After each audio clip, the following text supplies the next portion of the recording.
welcome to the second episode of Metal Trap. Back with me, Garrett, and we also have Cameron with us again today. Hello. Hello. So, all today is going to be just a little two-part thing. The band that we're going to be doing a review of today is called Dividium, a band based in Hull. And after that, we're just going to have a talk about the impact that COVID's had on the music industry, which I'm sure we'll get into quite a bit of depth with. Yeah, I mean, industry-wide and everywhere else, I suppose. Yeah, it's just a grim scenario. Yeah, it should have been dealt with long ago. But I'm sure we'll get into that. Yeah, let's not kick off on a negative. So, in this episode, we're going to be taking a look at, like Gary said, a band from Hull called Dividium. So I think between both myself and Gary, we've listened to 5 tracks. So we'll go into the stories behind the tracks and our opinions, and we'll go through the kind of history that they've got and a wee bit more in depth behind themselves as well. Yeah, to be fair, when we've been in contact with the band, dropped them a message and just asked for a bit of information on themselves, and they give us like a full-on novel. Like, I'm pretty sure they give us more information than I wrote through my entire school life. Yeah, and it is quite. It is very in depth. They've gave us the stories behind some of their. Some of their tracks, I'm sure. They've a wee bit of history of themselves, and then what their songs are about, and then a full 1 to 3 page, biography on themselves. So we'll name the members. We'll discuss what they do in the band and how they progressed since they formed in 2013. So first up, the tracks that we listened to. We'll just name the tracks that we listened to together, and then we'll go into more detail. So, what was the first song that you listened to? So, I listened to Body Harvest. It was the first one that came up when I searched them into YouTube. First song was Body Harvest, then it was Echo Chamber, and then the last one I got to listen to was Satisfaction Guaranteed. Yeah. So, to be fair, the only one that we've listened to the same is Body Harvest. And then I listened to Send Nudes and 303. So, we might as well start off with Body Harvest. They would both listen to it. Yeah. So, Body Harvest, I thought, it was a very well put together track. There's obviously a lot of meaning behind it. I felt that it was quite. Not that it's not a bad thing, but I would say it was theatrical, and if that's the right term to use. It's got a brilliant balance between the heavy, the melodic side, very tight, very good mix in the video as well. The video was an interesting video, but it was. I think it got the message across. Yeah, the music video gave me vibes of like the Xbox game Payday 2, where you put your masks on and go like do a heist and rob banks. Oh yeah, I've not played very that. well put together. But like you say, the vocals were nice and heavy. But then when the clean vocals kicked in, they were also really tight. And just the actual quality of the recording itself is something you don't generally see done that well from your smaller bands. Yeah, no, this is true. looking into the history at the moment as it stands, you've only got 253 subs on YouTube, you know, and to have stuff out that's that high quality, it's not really heard of. So they've obviously put a lot of time, effort, you know, and they've not rushed it, you know, which is brilliant. You know, you don't really want to be rushing things like this. You can definitely tell they love what they do. But I think the issue is with the subscribers and everything on YouTube is when it's a band's profile, because there's not constant videos getting thrown out. I think that's what puts a lot of people off subscribing. So they just think, well, it's not going to be constant content.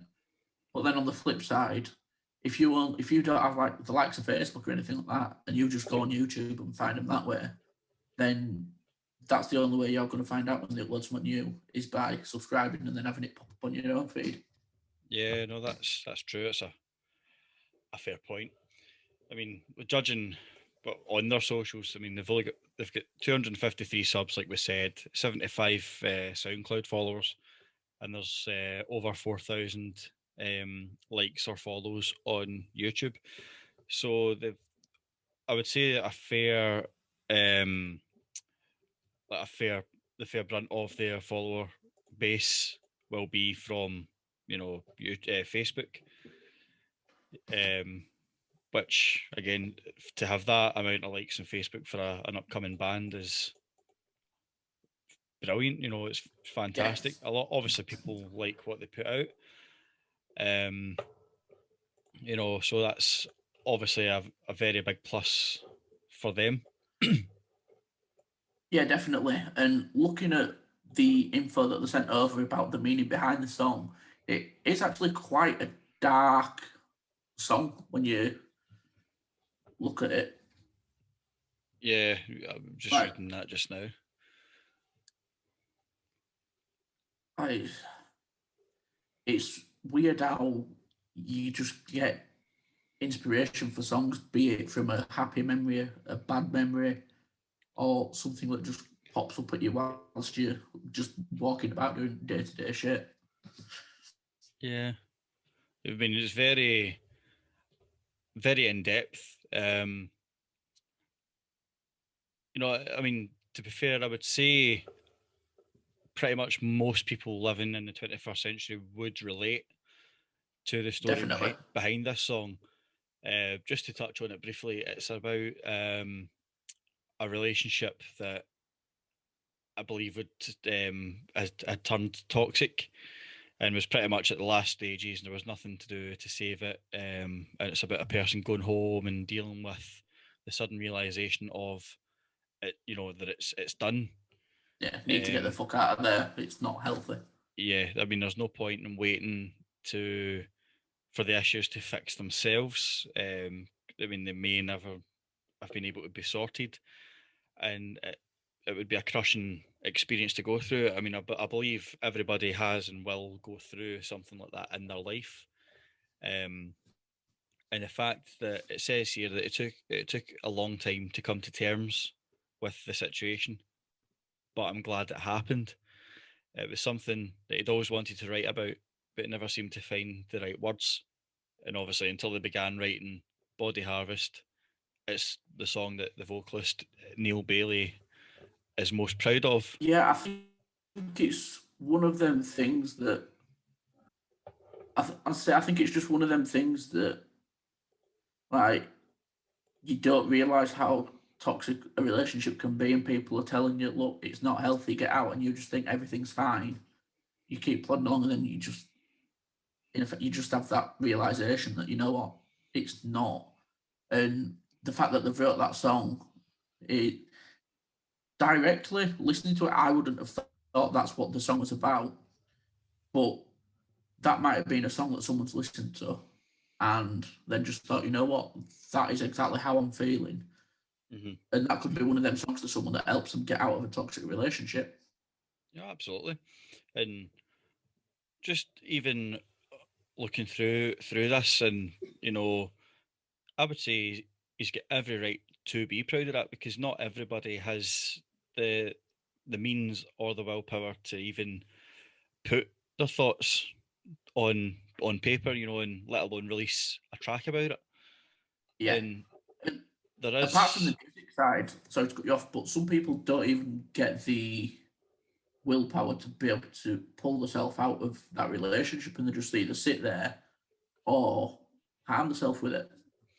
no, So exactly. kudos for getting yourself out of that situation.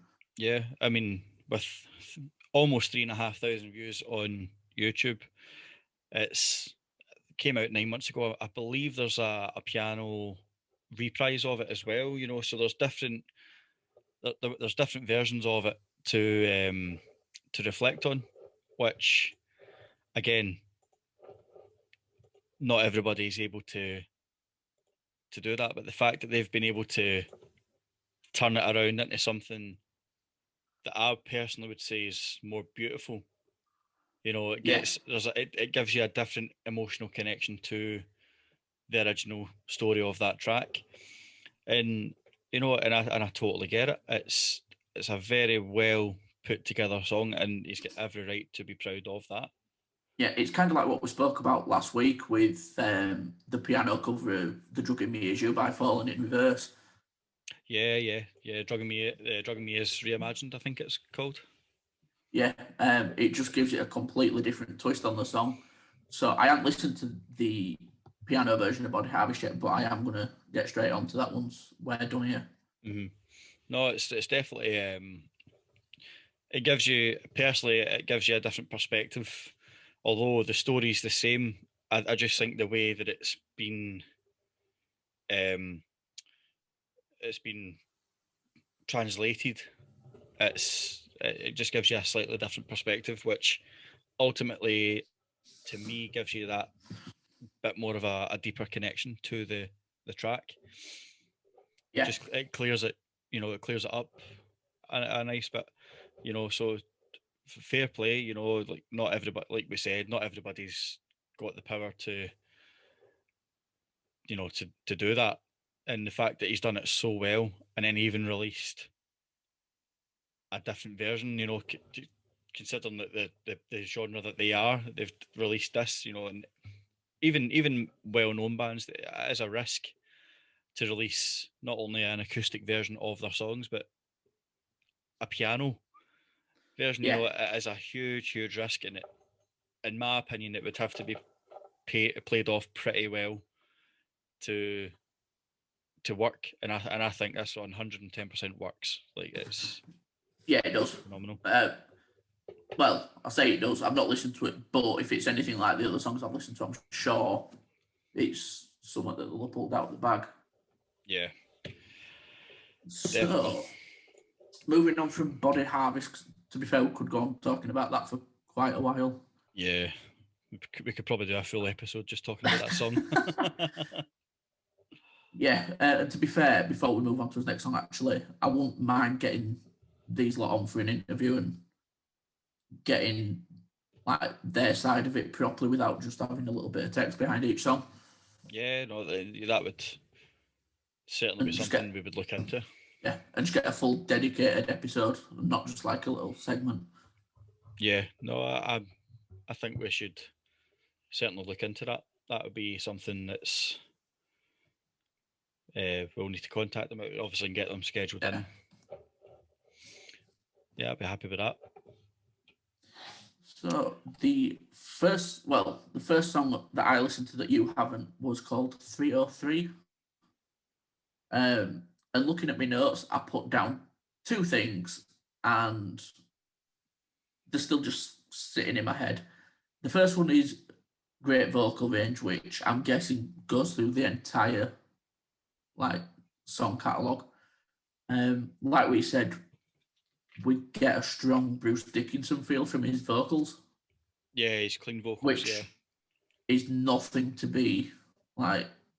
I know people don't like Iron Maiden, people love them, but to have that range, it's something to be proud of. to be able to pull it off as well is impressive, and the fact that he's able to it's a smooth transition between the clean vocals and the harsh vocals. The fact that, to me personally, you can't really hear any strain in his voice. Yeah, it's not like a solid block change where it's like harsh, harsh, harsh. Yeah. And then it instantly smooth it. Like you say, it's a nice blend over. Yeah. And coming from a vocalist perspective myself, I can appreciate, you know, the effort that he's put into his technique, and that works. And I do feel that alone plays a massive, massive part in the music that he puts out, or the band puts out. Sorry, you know, the vocalist has to have that distinctive voice. You know, you could listen to these guys and you'd be like, right, no, that's Dividium. You know, and you would know right away just through their sound that that's them. Yeah, definitely. Like if it were just the clean vocals, you could think, right, it's someone that's either in an Iron Maiden tribute or wanting to be Bruce Dickinson. But the fact that he's got the heavy vocals there, Mm-hmm. and then like instrumentally, like you say, it's quite theatrical, but also really heavy. It is really unique. To be fair, I've not heard anything like it. Yeah, I know, and I think personally speaking, I like things like this because you know you're going to be like, for in my eyes, like you'll be sitting or driving at work and you'll be wanting to listen to something different instead of your usual playlist, and you would kind of branch out to the lesser known part of YouTube, shall we say, and find these guys, you know. And personally, my opinion of them is pretty high, you know, and I would definitely go and see them. Like if you know, if there was ever in a place near where I stay, I would definitely buy a ticket and go and see them.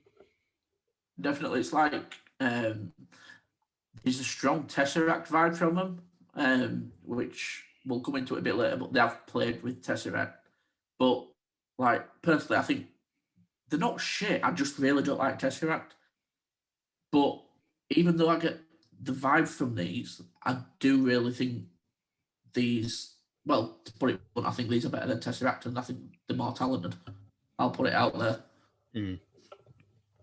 Yeah, the fact is that I would say Dividium, through the three tracks that I've listened to, everything has been consistent. They've not, I wouldn't say they've lacked in any way. They've progressed, you know, in every track that I've listened to. It doesn't matter if you listen to the newest first and then went back, or the oldest to the newest. It is all very consistent, and that alone is a very hard thing to do. You know, so the fact that they stayed consistent, they've stayed to their true sound, you know, is it's admirable. You know, they've in my opinion they've done really, really well. I'm really glad that we've got this information on them. Definitely. And the other note I had for that 303 was just nice chuggy riffs.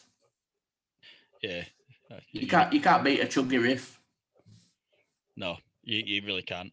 And I think we both know, out of both of us, I do like a chuggy riff.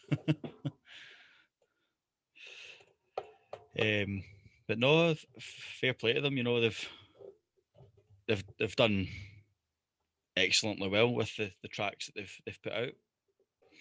So that was 303. Yeah, as I say, a fantastic song, great vocals, great chuggy riffs, and yeah, everything you want from a song. Yeah, we had a wee bit of technical difficulties there with some shady Wi-Fi signals, so we'll just carry on. So that was 303. The second song that I listened to was Echo Chamber. Sorry, the Echo Chamber. So for me, I felt, I mean, like Body Harvest and 303, like you said, the mix was brilliant, tight vocals, good technique. The melodies were there. It was heavy, it was raw, it was fairly consistent, you know, all the way through. You know, I wouldn't say it was predictable. You kind of knew what was coming, but at the same time, you wouldn't expect it to turn the way that it has. Yeah, Um, you know, so very, very well thought out and played track. I think it says here, the Echo Chamber was a song that's about social media such as Facebook, Instagram, and Twitter. You know, they're great platforms for your thoughts and feelings and promoting passions that you care about. The thing that always baffled him about the social media was how everybody's life looked so exciting and glamorous compared to his life. Neil Bailey's who wrote it. You know, quickly realised it was just a fabrication. People only showing the most exciting or interesting parts of their lives, similar to taking MySpace selfies, which were never a true interpretation of who somebody was. You know what? 100%. You know, I totally get that. You always tend to see like somebody else's, like, you know, either their achievements or whatever, but you never usually see the kind of the other parts of somebody's life. I Like totally, the day-to-day stuff. yeah, exactly. So just reading that note there, it's you through social media, unless you truly know the person, you're never going to get you get to know that person or their day to day life off of social media. I totally get behind that. That's It's social media in a nutshell, and you're never going to change that. no, unfortunately, support. I think as unfortunate as it is to say this, I don't think anybody that created a social media platform would have expected to see the true negativity that's ended up behind social media. You'll always get the people that are going to be negative. You're always going to get the people that are elitists, if that's the right word to put it. Like only their opinion matters, and Yeah, I totally get that. And it says here as well, it's also really easy for people to be negative and callous on the internet. That alone, 100% is true. You know, hiding behind the anonymity of Facebook and Instagram, you're not showing anybody your true self. And this is one of the many things that I love about music and any band, may it be a small upcoming band to a well known signed band. It just seems that through social media, like it says, you're never going to know a true person. However, writing a song about it and releasing it, you get to know the true emotions behind the issues that come from this, like from the yeah, negative energy and the carelessness of people hiding behind a screen and a keyboard. At 100% get behind that. definitely. And like, thing is, especially in songs, everyone can interpret it in their own way, but it all has the same meaning. But just to like go on what this song's saying, I've just opened Instagram now. Quick scroll through. There's right first one here. Some lad with his phone out, flexing a Rolex and a glass of champagne in Dubai. Scroll down a little bit further. Um, Someone's just put up, "This is my new living room. I'm decorating. Look at how perfect my house is," kind of thing. A few more. Where are we? No, that's Susan Boyle waving at a DPD man. They're not glamorous there. And then one here, "Oh, I've just bought myself a brand new car. Look at this." And it's all just in your face. Look at me, look at me, look at me. Like, I get your social medias for you and about you, but like you said, there's never any, I'm feeling a bit shit today, blah, blah, blah. Or it's rare that that happens. It's all, look at this. And what people don't see with it as well is it's like, I've just bought my new house. Look at my new car. Look at my new watch.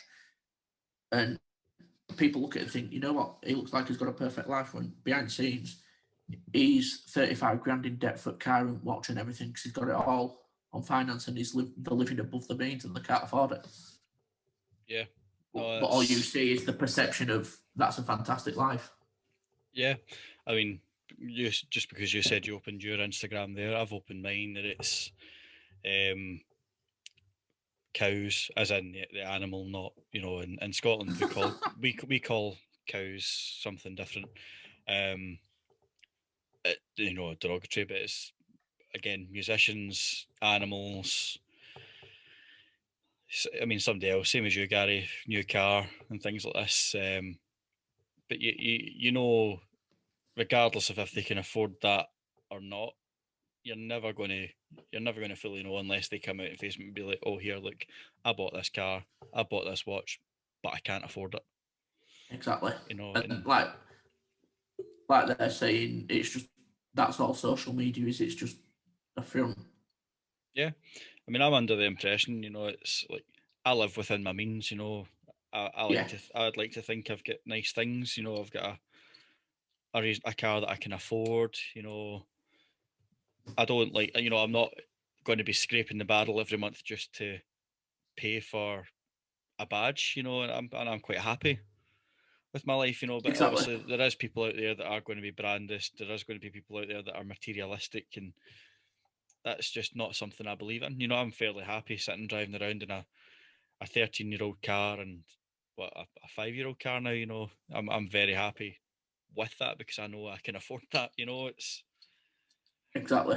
instead of paying 40, 50 grand for a car that's ultimately going to break down in the first 2 years.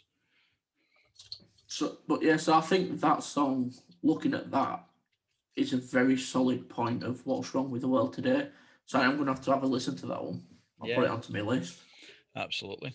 You know, there's nothing bad that I could actually say about any of these songs. The songs that I've listened to, especially, you know, so no, very well done. You know, it's the fact that they've been able to capture all these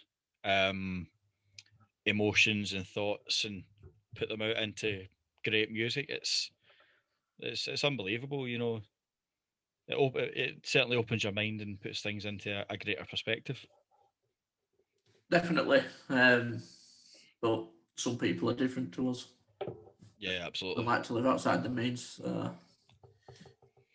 The last song that I listened to is called "Send Nudes." Anytime. Hey, I'm meaning more noodles personally, but yeah, the song name isn't as it suggests. They've put here it can be taken quite literally, but they're meaning it in the complete opposite. Like, there's nothing wrong with sending news to each other. It's a personal choice.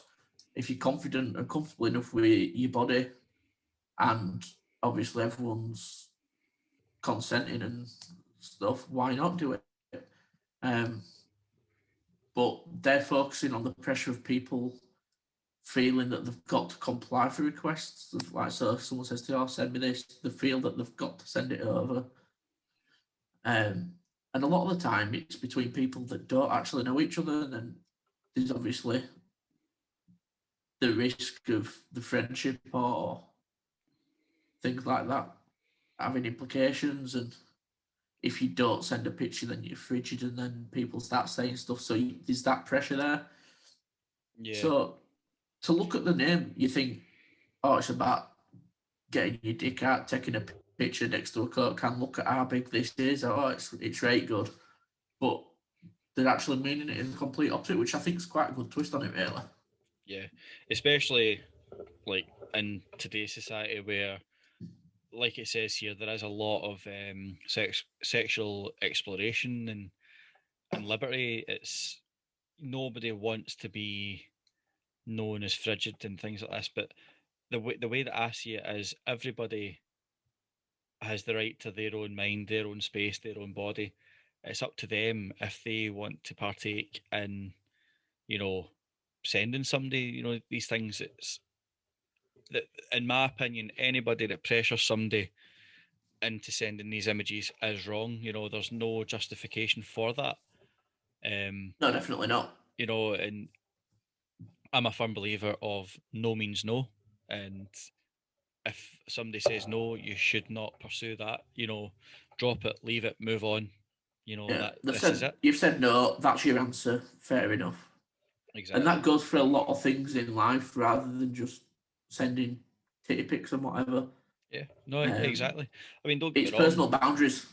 Yeah, that's the word I was looking for. It's a boundary, but then don't get me wrong. Yeah, you do have, you know, there is a lot of stigma just now around. You know, there's people that, use subscription services such as OnlyFans and things like this. That's the most mentioned one on Instagram.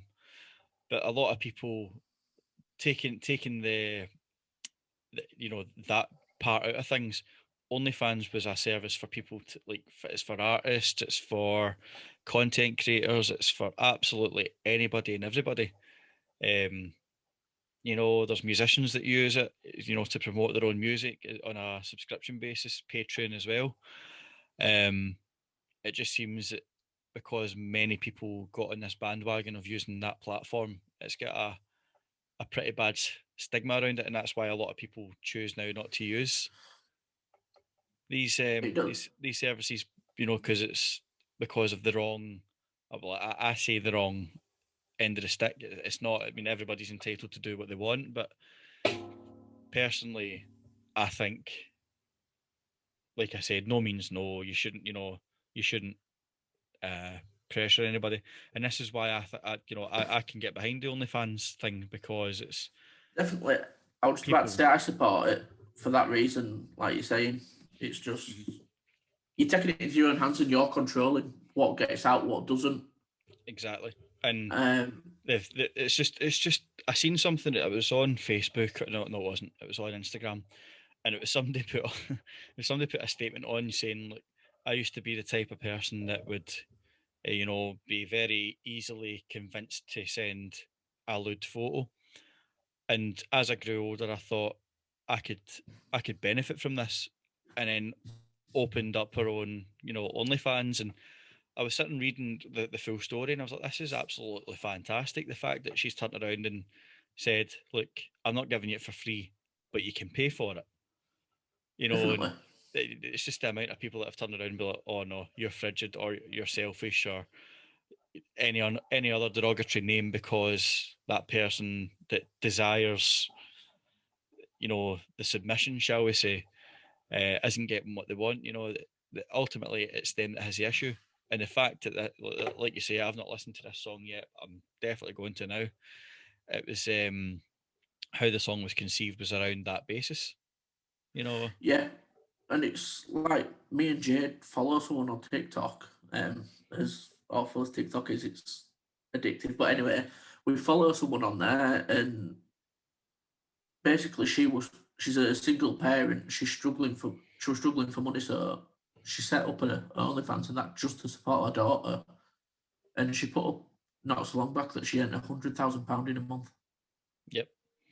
And like the thing is, like she's earning a fucking good wedge of money doing it, but it's still all controlled, and she's in control of that. But obviously, she's comfortable. Oh, what? And it's Easily. and it's not the pressure of you'll send me it. She's like, if you want it, you can pay for it. Mm-hmm. We've proper spiraled off here, but this is what we've been talking about these for about half hour, and we haven't even touched halfway. But this is what I like. The songs, like, because they'll give us so much information and delve into the background a bit more, it makes you talk about it. Exactly. And like we mentioned in the last episode, it's While She Sleeps. They brought out this Sleep Society, and it's the same kind of platform as OnlyFans. That was a kind of different perspective. It was more for support. But again, that person's been able to support her family and provide a lot more than what she would have been able to. You know, Either on, like being a single mother, I dare say it'd be hard to maintain a job and things like this. So, fair play. Definitely, but as I say, this is what I like. The songs are making us talk about it, and that's what makes bands stick in your head. So once again, hats off to you guys for throwing this pack together for us to go through. Yeah, absolutely. I mean, no complaints. I mean, like I say, I've not listened to it, but I'm definitely going to listen to it. Yeah. So yeah, that was Send Nudes. So the last song that I listened to was Satisfaction Guaranteed It says here it was the first song that he wrote with the idea of experiencing an epiphany. The ideal for the song came about some months before writing the EP, lying in bed at about 3 a.m. with hundreds of thoughts milling around his head.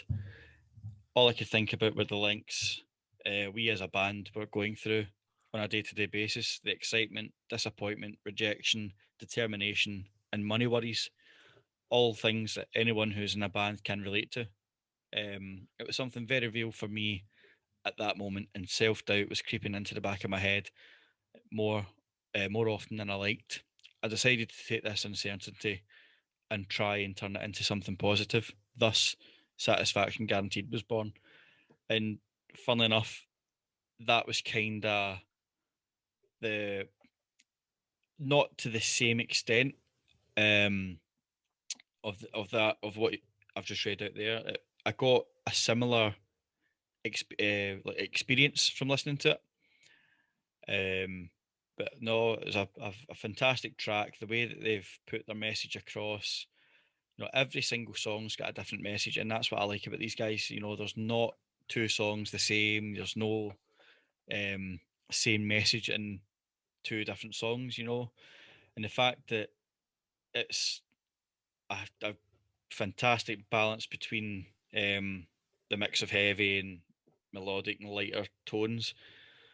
The way that they've pulled this off is just absolutely spot on. It's top notch. One thing I like what they've touched about is a lot of bands like sweep that area under the carpet is the fact of being in band. There's a lot of disappointment, there's a lot of rejection and money issues, and people just think, right, you're in a band, you paid for your instruments, that's it really. You get together, you write a few songs, you go play them, and they don't see that for every one song that you write, there's a fucking file full of songs that you've scrapped. Exactly. And each one of them, it takes up a hell of a lot of time.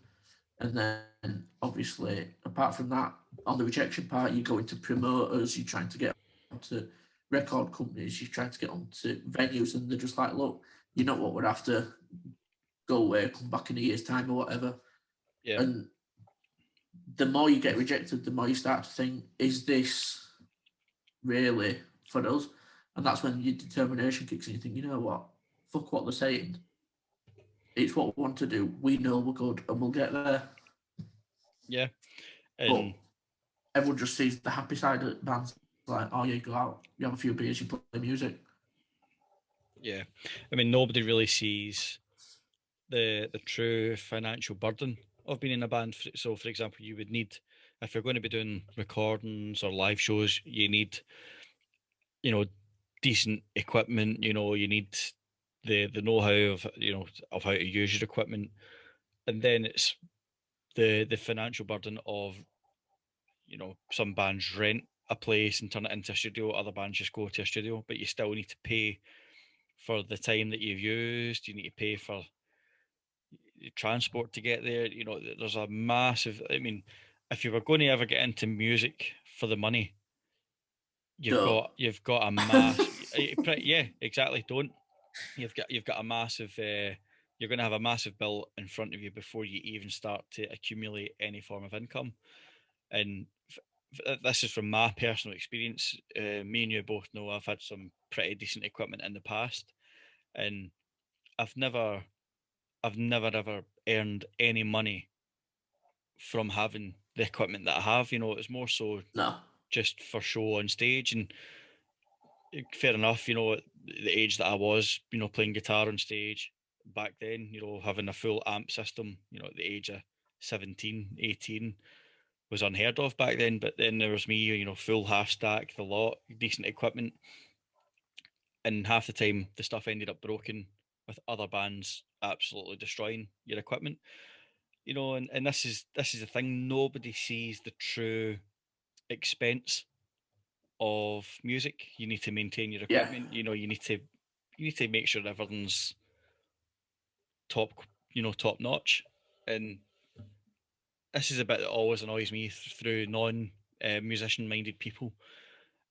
like you said, people just assume, oh, it's just buying an instrument, just buying basic equipment, and then that's you. You're earning money. It's never worked like that, unless you've had thousands and thousands up front to have the best equipment, and promote absolute hell out of your music. You're never going to get there fast. No, So and like what people don't realise is that as well, like you're a drummer, right? I'm going to start playing drums. It's like, okay, well, can I fit my drums in my car? If I can't, does that mean I'm going to then have to go buy a trailer, or do I have to upgrade my car to something that can fit them in? It's not just a case of, right, I want to play drums, I'm going to buy drums. yeah, I mean, when I was only the vocalist for the last band that I done pretty well in, and I went and bought a van just to cart everybody's equipment around, just to kind of cut costs down the middle. And when I think about it now, as much as that van was an absolute necessity to what we needed at the time, we never really got the true benefit out No, of having it, And the more I think about it, I mean, for example, the van only had 2 seats, and there was 5 members to the band, so there was still another three. Pardon me, still another 3 members that had to get public transport to there, and we ended up renting a van. We ended up renting a splitter van that had not even half the space in the back of it to carry the equipment. yeah. And it's mental. It's absolutely mental. And that's the thing, like you said, like the money side of it, like for a cheap bottom of the fucking range Zildjian China, you're looking at 60, 70 quid there. So when people look at drum kits, think, oh, there's about 5 or 6 cymbals there. And as a general rule, when bands are gigging, they're not playing with shit cymbals. So a lot of time you can be easily 500-600 quid just on your cymbals, never mind your kit. And Yeah. it's same with guitars and like your pedals and like all your amps and stuff. Like me personally, my guitar was nice and cheap. I think I only paid about 180 quid for bass, but my pedal was 360 quid. Yeah. But I paid that bit more for the pedal because I just use that to DI straight into desk, so I don't need an amp. But people just look, well, all you've got there's a pedal and a guitar. That's not a lot of money. No, and I mean, I've looked into the pedal situation for myself, and for the best in the market, or so to speak, tends to be the Line 6 Helix, and that's just about $1,000 for a pedal. Yeah. Fair enough, it's a full computer inside this pedal, but I mean, judging that with the same likes of Kemper's near enough £3,000 just for an amp, and then you still need to buy your patches to, plug and play and download, and then you've got hours and hours of code, not coding but programming the system to work. I mean, fair play to anybody who uses Kemper. I can get behind them when they simplify their modules, but like you said, it doesn't matter what you play live. It's the it's the rest of the equipment. Pedals, interfaces, and even maintenance, strings and things like that. Strings aren't the cheapest. No, well, it's like when I'm looking at bass strings, without taking piss, it's all between 40 to 50 quid for a set of strings. Yeah. Because I don't want to buy, like, you can get some on Amazon or music shops that are like 10, 15 quid, but the shit. And people are like, yeah, but the strings, they all do the same job. Yeah, they all do the same job, but like a Vauxhall Nova does the same job as a Golf GTI. Yeah. But the Golf GTI is it drives. But as a general rule, the Golf GTI is going to be better. I mean, the strings that I use for my guitar, I'm dreading my bass strings. I just got my bass with new strings, but my guitar strings, the strings that I use, obviously not going to mention brands, but they're about 15, 16 quid a packet. Yeah. And I've got what? 1, 2, 3, 4 electric guitars, an acoustic, and then a bass. You know, so I'm already So over £100 for strings. yeah, so like they're getting in that song, you've got a lot of money with it straight away. You've got to be determined and motivated to get through things. Like I said on last bit, we've fucking massively veered off away from the song, but Yeah. it's still well, it's not massively veered off because we've stopped talking about that song, but it's things to do with what they're mentioning that in the song. Yeah, it validates it. Yeah, and it's not all just happy clappy, let's go perform. Mm-hmm. I mean, music is a form of release, and in my opinion, it is the best form of release that you can have because you know yourself, like it says here, the financial difficulties that most bands will face. The best part of that is being able to jump on a stage and go absolutely mental and release the music that you've worked hard to, to write Yeah, and perform. And then you've got your tweaking stages where you're trying to figure out what part of the song works where. And the best part for me was always the shows. It was never anything else, and that's what I liked. And I think that's the same for these guys. It's the fact that nobody really sees behind the scenes unless you've been in a band yourself. no, exactly. So to go into a bit of history on this band, obviously we've gone through the members and stuff like that. But in I think it was 2015, or 2015, that they released their second album in Terrifying Colour, and they said like it were a hard technical age for the band, and obviously I'm going to go through and listen to that, but they released that, and then the year after they went out on tour and supported T.H.R.E.E. With Devin Townsend, Black Tongue, I think like Maleficent. Um, they've played Tech Fest, and in 2019 they've played with Monuments and Cold Night for Alligators. I'm not even going to try and pronounce that, and Dying Fetus. So they have played with a lot of big names. So I think it's just a case of there's a lot more to come from these. Yeah. I think this is the calm before the storm, so to speak. Definitely. And same as last one, we'll put all links to their socials and their website and everything down in the title. Definitely go check them out. Look at the website, look at the merch, because same as last week, we isolated the merch is really well priced. Like looking at it here, you can get a snapback 20 quid, you can get your long sleeve in black, that's 15 quid, and they've even got t-shirts down like 5-10 quid. So I'm not being funny. What's a fiver? Yeah, exactly.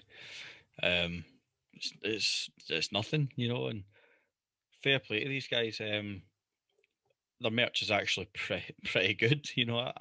I'm more than likely going to order stuff off their site. Definitely. I was just going to say, like, obviously, most of the stuff I live in is band merch. Yeah, same. But a lot of what I'm going to end up buying now is like the bands that we're doing reviews and interviewing, because the merch is fantastic. But this is what we wanted to achieve from this podcast, is finding new bands like this that we've never heard of.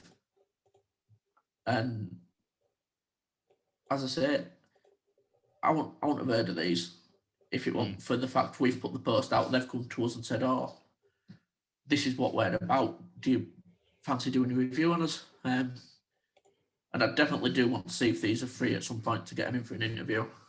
Yeah, no, definitely. We need to jump on this. But definitely, these are a band that I would recommend checking out. Absolutely.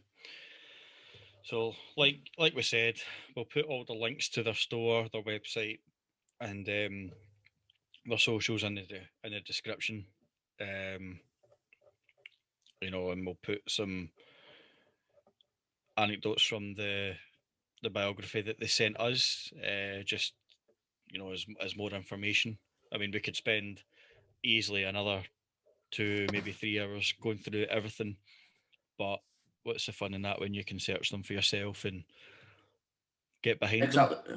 You know, Like, we could talk the rest of this podcast about these, but if we leave it to you guys to just go and have a look yourself, then it's obviously giving them more traffic on the socials, and to be fair, you'll pick up on things and take it in your own way and go from there with it.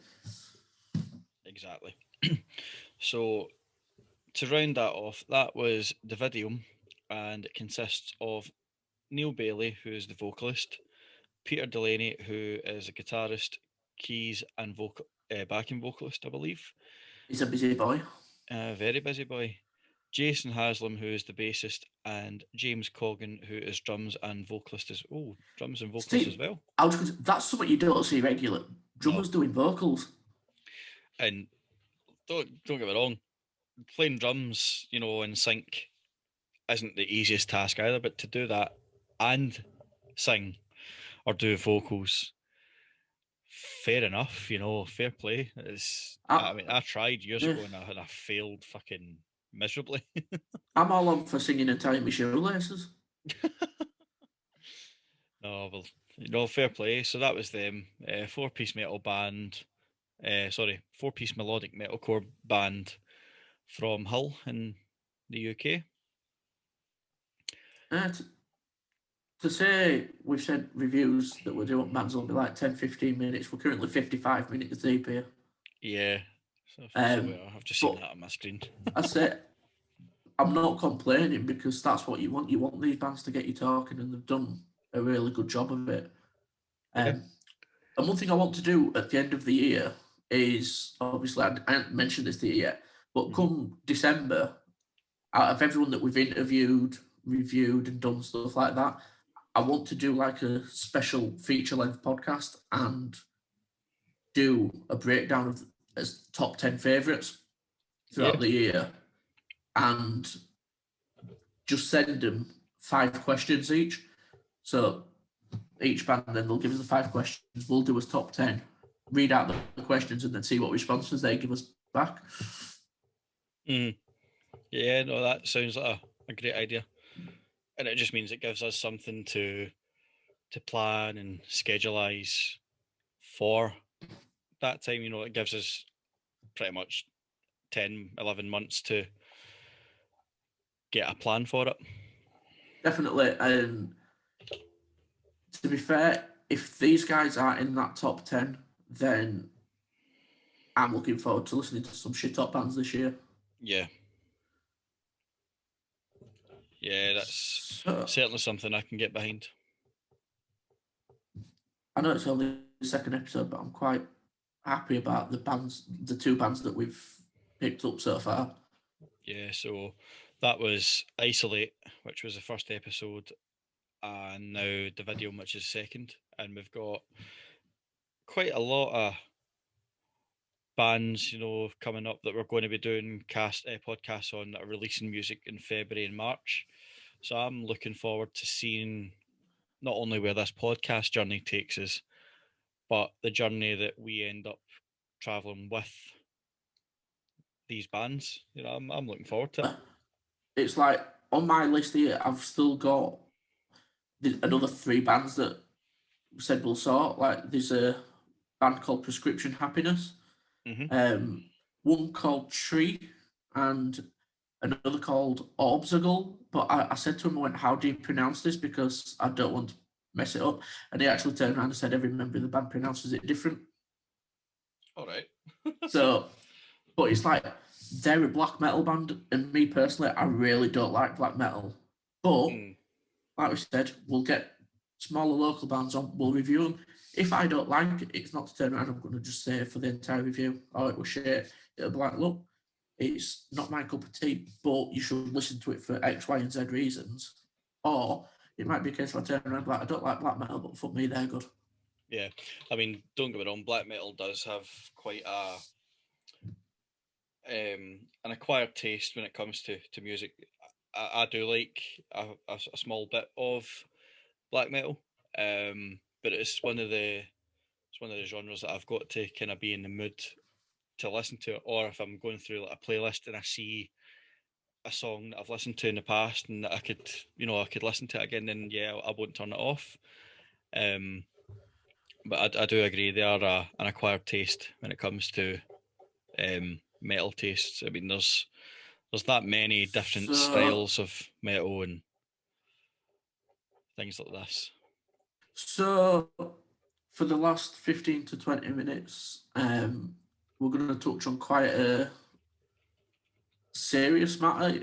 Like, we want this podcast to be more like fun, upbeat and stuff like that, but this is a topic that is affecting everyone and not just music, and we're going to just touch into how COVID is affecting the music industry. Yeah. So I've done a bit of research earlier, and I actually found out that digital downloads as well, they've dropped to around 11%. 11% drop on, what was that, digital streaming?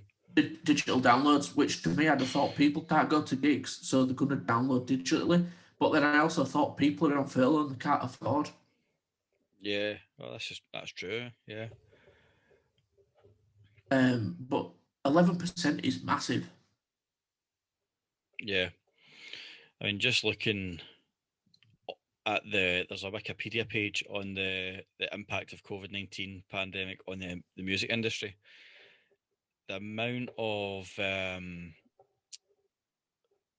worldwide these are, the amount of cancellations or postpones or rescheduled events.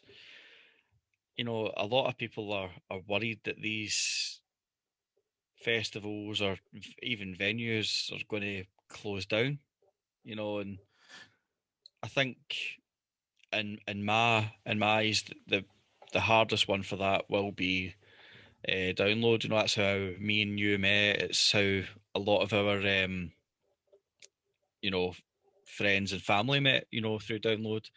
But there's also Bloodstock. There's Boomtown. You know, all these Trees. There's all sorts, isn't there? Yeah, there's hundreds. I mean, not only that, Download, that's now a global festival, because you've got Download Festival Australia, you've got Japan, I'm sure. Spain, got Madrid, haven't you? Yeah, Spain, you've got France. I'm almost certain there's one in America as well. Don't quote me, I'm not too sure. I can't see that on this list. But then you've already got several other festivals in the States. You know, there was a festival years ago. I think the last festival was either 2013, 2014. Was it Sonisphere? Sonisphere. That down Nebworth House. Yeah, that you know, that they ended up having to close down. There was a festival in Glasgow. It was based in Glasgow Green, and I think they only lasted 2 years before they realised that they were only breaking even. They were never profiting, and you know, festivals, they need to profit to be able to put it on years and years in a row. I mean, the history of Download Festival, that used to be Monsters of Rock. Yeah. And I'm sure it had another name as well. I'm not too sure on that. In history, you know, and the amount of people that go to, you know, that's how a lot of people meet. It's how a lot of people interact, and to be like you said, to be robbed of that experience nearly over 2 years in a row now, because I doubt festivals are going to go ahead even with the vaccine. Sorry, on you go. But like you say, with vaccines, it ain't going to happen. But like you touched on, that's how we met. That's how all that friendship group got together. If it weren't for Download, I wouldn't have met Siobhan, and because of that, I wouldn't have met Jade, who I'm now getting married to next year. Siobhan wouldn't have met Dave. They're getting married in 6 months, I think it is.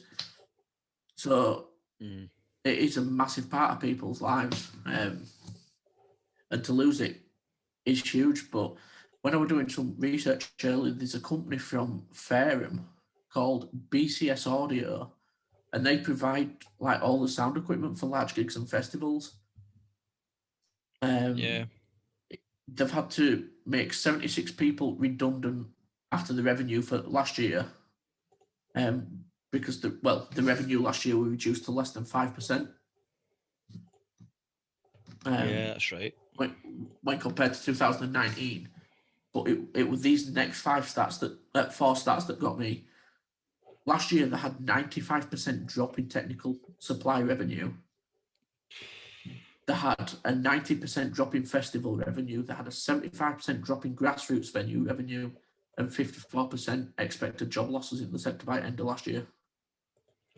It's terrifying, you know. And that's one of the major companies for all the festivals. So if they go under, that's going to massively knock onto the festivals themselves.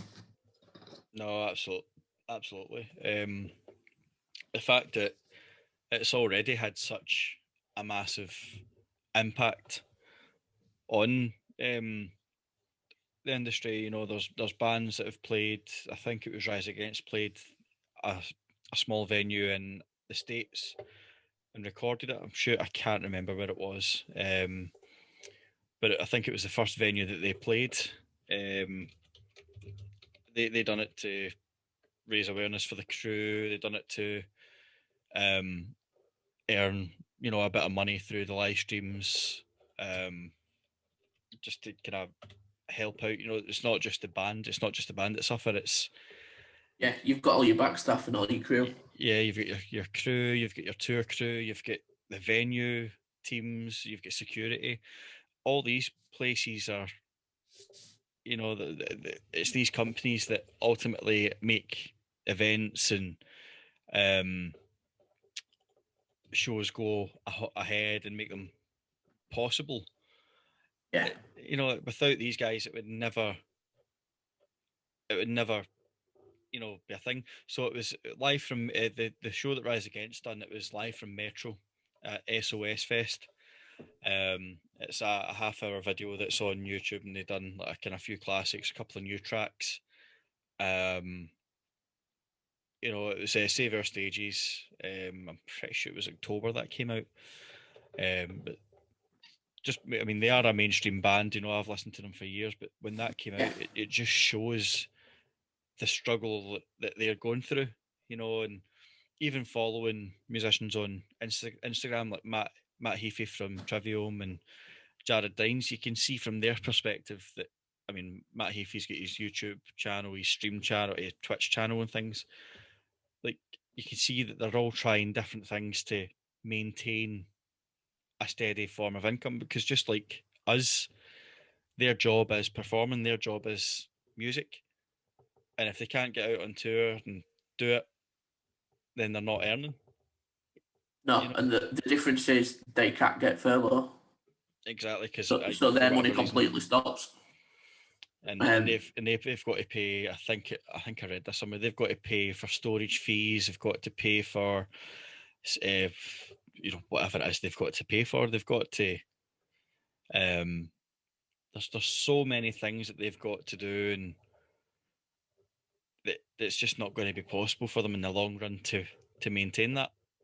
No, well, it's like one of the stats that I pulled earlier was like the music industry's been hit hard most with Corona, with the live performance revenue. A 6-month shutdown on live performances is estimated to cost the industry more than 10 billion in sponsorships. Jesus. Now that is absolute fucking mental.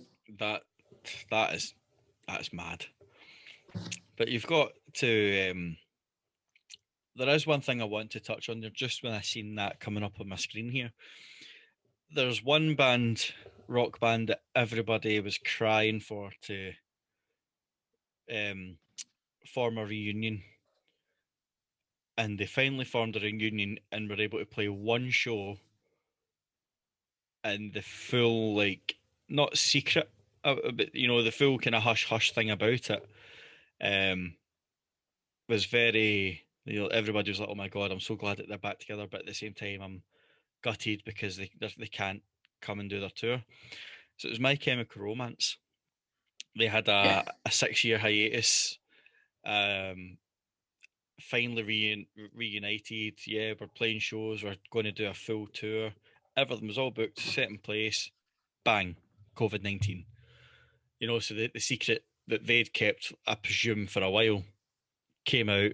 They done one show, and that was that. So I think it was unfortunate for them, because I believe that they had this planned, but for them to kind of come back in 2019, 2020 to this, It's rough. It's very unfortunate. I know they're not everybody's cup of tea, but I spent several years, through school listening to them, Green Day and the likes, and yes, they're expensive to go and see, but I grew up listening to them. Exactly. One of my favourite bands. The thing is, but yeah, it's expensive, but like I know some people that say now they'll never pay more than £50 for a concert ticket, and it's like, well, not being funny. Give it a few years, and you won't be able to many concerts. Yeah, because the cost of everything they need to do goes up. Like they've got crats like crew and staff to pay. They've got like tour buses to hire. They're not cheap. no. And it's like I say, so yeah, it's expensive, but end of the day, I always say you can't take your money with you when you die, so you might as well use your money to get memories. Exactly. Just touching on the renting a bus, it just got me thinking there. When I hired that splitter van way back, I think for like a day, we had it for one night, and I think it cost us close to £130 for one night for a 9-seater splitter. And I had to take it back the next day because it was already on lease after me. And for that, for us, we all chipped in, but for that, it was just madness, Yeah, and to think these guys, they provide stages, booths, vehicles, storage. They're going to ultimately be impacted because not who's going to hire a stage, mid pandemic? Nobody. Even they've even got tents and things, but they're ultimately going to be stuck. And they offer crews and services and stuff like this. It was the security industry. That's going it hard as well. There's somebody that I know in one of my group chats. He works for a security firm, and he's been saying that because of they're on 0-hour contracts, so they don't necessarily earn any furlough. They pretty much get put on like a schedule for you're on this door at this place or this venue. You'll work there from say 8 o'clock at night, and you'll finish at 4 in the morning, and then that'll be added to your kind of your paycheck. That's all these guys collect. They don't really collect anything. So he's doing deliveries just now for some. I think it's a local company that he rents a van and goes and delivers parcels and that. Which he says it's enough to keep him by just now, but it's not because he was earning quite a decent amount from security. Which personally, I haven't heard of people earning a lot of money through security. But if you're getting hours, then that's all that matters. But he says it's not. exactly. It's not the amount. It's he just needs to earn enough to keep his bills going and enough to put food in the fridge. And I do feel for him. I'm both me and you. We're both still in the fortunate position where we still can go to work and we're still getting the hours. And you've just bought your house, so we are. Yes, luckily, I'm Yeah, still at work. yeah. Luckily, it comes under the essential or key worker role, and I'm happy with that, and it's just there's so many things. I mean, although we were furloughed for 6 months, it just opens your eyes because that's people coming up for nearly a year of not being able Yeah. to go out or do anything, and it's a shame. I can see why people are struggling, both mentally, financially, in every way possible. Yeah, well, I think it was October 2019 that Jade moved down here, and she transferred to the company she works for down here. Yeah. And since then, I think she said she's worked out. She's only worked about 3 months Christ. since the end of 2019. She's worked about 3, maybe 4 months. That's mad. I mean, thinking back to 2019 when I left my job, I was self-employed for a few months. Working for a delivery firm, using my own car. And when I think back, looking at that, I think I paid more in tax than I did earning money. Yeah. And when I think about it now, like obviously I do a similar job, but through a company, and it's on night shift, and I do really like my job. But thinking back, I'm like, how some people have resorted to doing that, and just to try and earn a couple of quid or just to get out of the house and get a key worker status, but it doesn't always work like that. I mean, there are companies out there that have been inundated with people signing up to do it, and ultimately, I suppose people will be doing it to get out of the house, but it's not really going to do much, in my opinion. I don't think, and I do really feel for the people that are struggling. I mean, although this is like a musical based podcast, we look at the impact it's had on the music industry, but then it branches off into the kind of relation industries. So you've got your music, you've got your venues, you've got your security, you've got suppliers. Some Yeah. places I suppose will be serving food or alcohol and things. Yeah. Let's say you've got all your hospitality side of it as well. Yeah, so everything is and will be linked one way or another. And ultimately, the only people that aren't really suffering are the people that are right up at the top.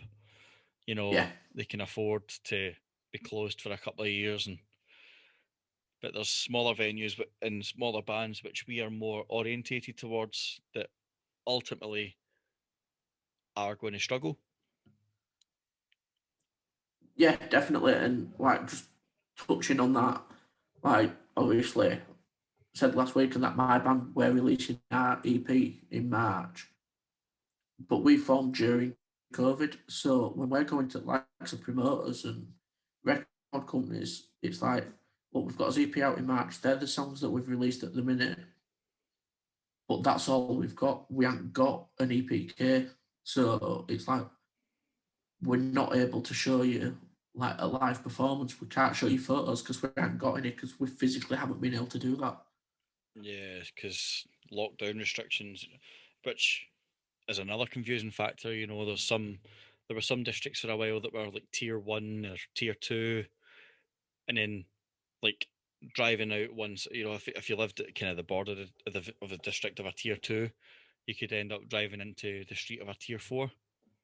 Yeah, So I can see, so it's understandable that you guys haven't been able to, get a live recording or anywhere close to that, which is unfortunate. There's nothing I can imagine more than news would want to do just now is to destroy a stage. exactly. But like, apart from like all the issues that people worry about and money stuff, it's a massive effect on mental health as well for people. Like you said, we're lucky because we're still working, but people that have been stuck in their house for a year, not being able to get out and just staring at the same four walls, must be awful.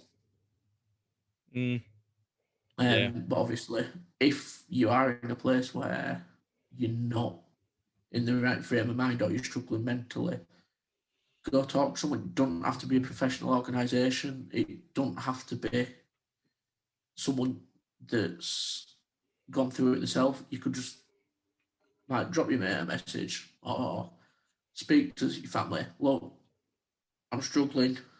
This is what I'm struggling with. I just need to speak to it. And people take time out and talk to you about it. Just don't keep it bottled up. Yeah. I think what we will do, and because you've just mentioned that, I'll probably put a link to the Samaritans website in the description, just as a a pointer. That will be completely anonymous, so if there is anybody that is struggling or they need to reach out to somebody, there's always going to be something there to help.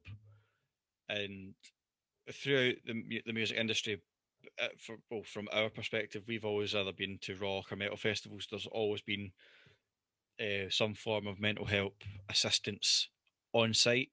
So it's usually Samaritans or even other foundations and charities. I'm sure Sophie. I'm sure they're happy to talk as well. Yeah, there's Sophie, and then even one that's not to do with music called Mind as well. There's plenty of things out there to go speak to.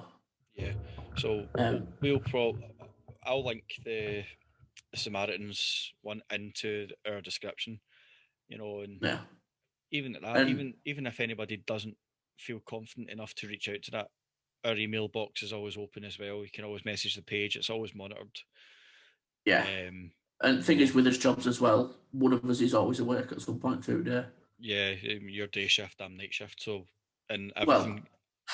Well, yeah, well, I'm day shift, but start at 2:30 in the morning. I'm usually like starting my return journey when you're waking up. So yeah, usually there is, 24 hours a day, you'll pretty much get one of us.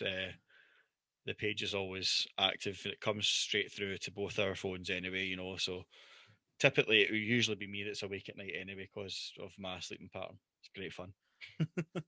But yeah, we'll also put a link down for the Sophie Lancaster Foundation as well, because obviously with it being a rock and metal podcast, they are rock and metal, so you might just feel a bit more comfortable speaking with same sort of people.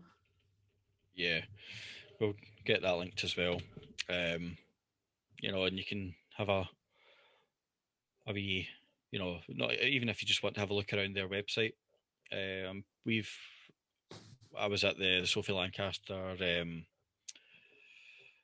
what do you call it, tent at Download in 2018.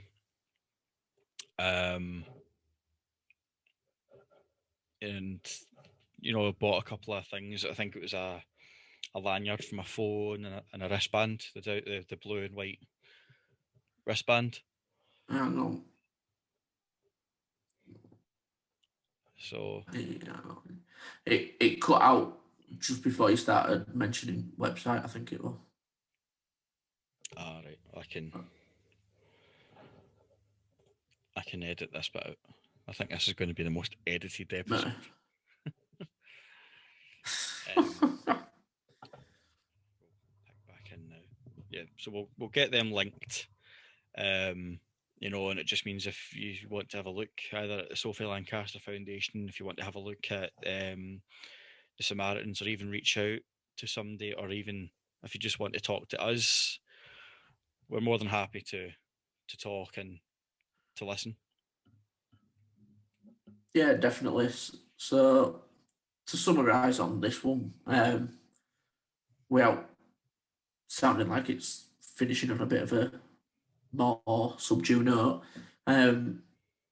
Go check out the, obviously, Isolate from last week, but more so this week, go check out Dividium, check out the website, go follow them on social medias, and just have a read into them. From what we've seen, they're a fantastic band. And obviously, if you are struggling with mental health or like that, just talk to people. No one's going to think you're less of a person or anything like that. Just get it out there and get the help that you need. Yeah, nobody's going to judge. So the next episode, obviously, we'll get in touch with other bands and have a look through his list, pick a band to review. And then, like I mentioned to you, possibly have a couple of guests on next week and have a music-based debate. Yep, that will certainly be an interesting episode. Just to... It won't be a small debate, it'll be a mass debate. Oh. Yep, I'll put a wee drum fill in there. I had to get it in. Yeah, I'll edit it in. But yeah, that's probably what we're going to look at, getting a couple of guests on and doing a debate. So it'll be like the setup for that will probably be me and Cameron will put together maybe 3 or 4 questions, put it to the guests so they've got time to come up with their answers and fight it out. Yeah. Obviously, once we've got all this sorted into our schedule and our list and things like this, as usual, we'll ask everybody to link our page into, their pages. Give us a tag, give us a like, check us out. It helps us out just as much as it helps the bands that we review. Definitely. So on that note, we shall call it a day. We shall call it a day. Toodle pip. Thank you very much. See you later.